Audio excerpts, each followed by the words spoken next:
In the bustling streets of Atlanta, a small but popular store called City Essentials was welcoming its morning customers. Behind the counter stood Martha, a middle-aged, prideful woman who prided herself on being a successful business owner.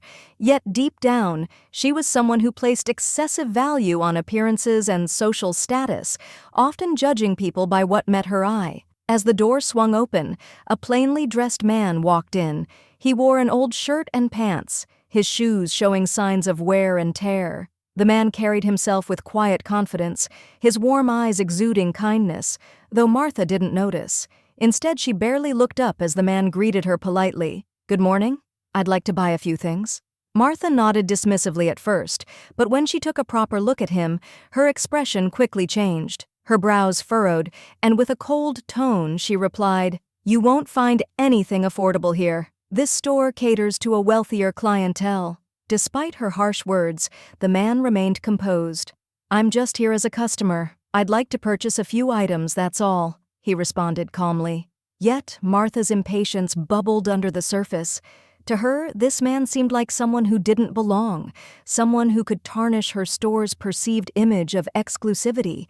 The man calmly walked to the counter after selecting a few items. Placing the products on the counter, he spoke in a steady, respectful tone.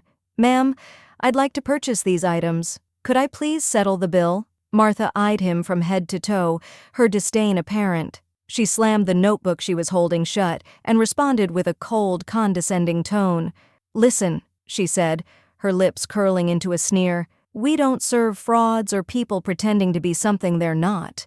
If you've got money, I suggest you go elsewhere." The man took a deep breath, his eyes reflecting both patience and quiet disappointment. "Ma'am," he replied, maintaining his composure, "I'm just a customer here to make a purchase. I do have money and I'd like to buy these items. That's all." But Martha wasn't having it. Her irritation grew as she pointed an accusing finger at him. "Oh, you have money, do you? Then show me your card," she demanded mockingly, her voice loud enough to draw the attention of nearby customers. Some shook their heads, while others chuckled at the unfolding scene. The man calmly reached into his pocket, pulled out his wallet, and handed her a credit card. The name, James Anderson, was clearly embossed on the card, yet Martha's skepticism only deepened. She glanced at the card, then tossed it back onto the counter with a scoff. "This won't fool me," she said smugly. "People like you always carry fake cards. You're not getting away with it here." James stood still, his demeanor unshaken despite the humiliating remarks. In a measured tone, he responded, "This card is not fake, ma'am. But if it makes you feel better, I can show you my ID." Martha's laughter filled the air, dripping with mockery. She crossed her arms and leaned against the counter. "Don't bother. Anyone carrying a fake card will have a fake ID to match. Now, do us all a favor and leave. Honestly, I should have known better than to take you seriously. People's worth is written all over their appearance, don't you think?" A heavy silence settled over the store. Some customers looked away uncomfortably, while others smirked, seemingly entertained. James, however, remained composed. Taking a deep breath, he spoke in a quiet yet resolute tone. "I understand how you're judging me, but measuring someone's worth by their money or clothes, well, that strips away your own humanity." Martha acted as if she hadn't heard his words. Instead, she rolled her eyes and gestured dismissively toward the door. "There's no point dragging this out. You're not welcome here. The door's right there," she said, her tone as icy as ever. As James stepped back, one of the onlookers chimed in with a smug comment. "Learn some pride, man. People without money shouldn't expect to be taken seriously." At this, James paused, exhaled deeply, and looked around the store before replying. "Pride? Yes, pride shapes our lives. But my pride isn't tied to appearances or judgments. It's rooted in something far deeper, values that don't falter under prejudice. I'm not leaving because of your disdain. I'll leave because this space lacks the humanity I hold dear. Maybe one day, you'll understand what truly matters." His calm yet powerful words resonated with some of the customers, leaving them visibly unsettled. Martha, however, remained defiant, her face hard and unyielding. "Well, you've certainly got a story to tell," she said sarcastically, "but unfortunately for you, this isn't the place for storytelling." James smiled faintly, his expression a mix of resignation and quiet dignity. "Perhaps this story won't mean much to you now," he said gently, "but someday it might." With that, James stepped back, his presence leaving a palpable tension in the air. Some customers avoided his gaze, while others watched him with a mix of curiosity and unease. Yet, Martha's indifference remained unchanged. The uneasy silence in the store was about to be shattered by an unexpected presence, one that would alter the course of the day entirely. The door swung open once more, and a tall man in a tailored suit entered the store. This was Michael, James Anderson's personal assistant.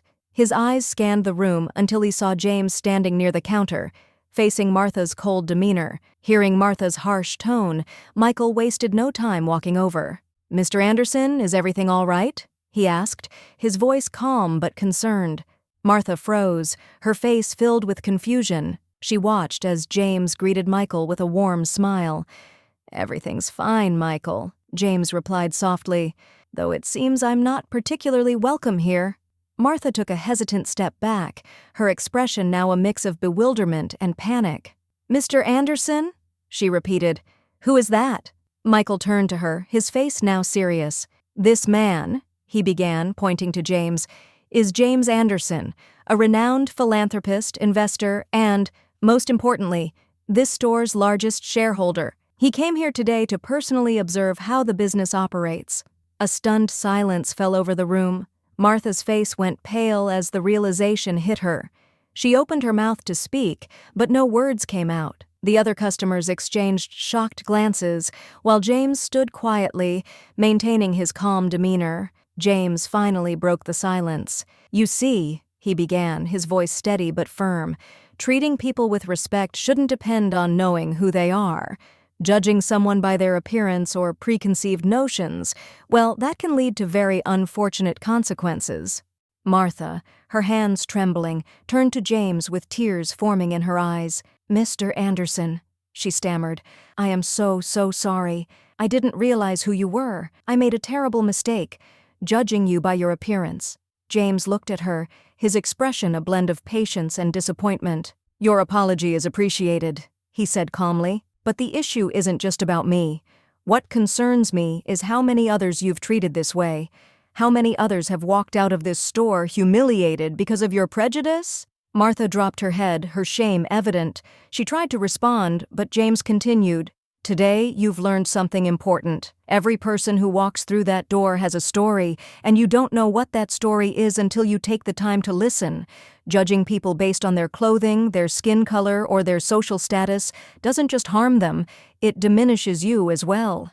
Michael, standing beside James, nodded in agreement. James turned to him and said, "Let's wrap up our business here, Michael." As James and Michael began to walk away, Martha stood frozen in place, the weight of James's words settling in her heart. From that moment, she vowed never to judge anyone by their appearance again. Before leaving, James Anderson addressed everyone in the store, his voice calm but resonant. "Today's experience should serve as a reminder. Never judge a book by its cover. Every person has value, and every person has a story worth hearing. The way we treat others says more about us than it does about them." His words left a profound silence in their wake.